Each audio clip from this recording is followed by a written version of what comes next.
আসসালামু আলাইকুম। আজকে আপনাদের সাথে একটি গাছের পরিচয় করিয়ে দেব। আমরা সাধারণত এটিকে আগাছাই বলি।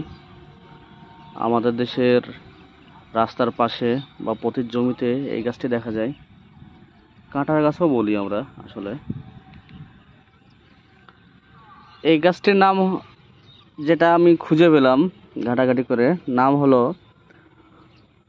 কন্টিকারি অথবা কন্টালিকা অথবা কন্টকিনি, কন্টকারি, ধাবনী, ক্ষুদ্রা, এই নামগুলো আমি পাইলাম আর কি।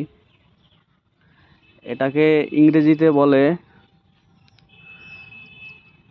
Sticky nightshade. দেখেন পাতাগুলোতে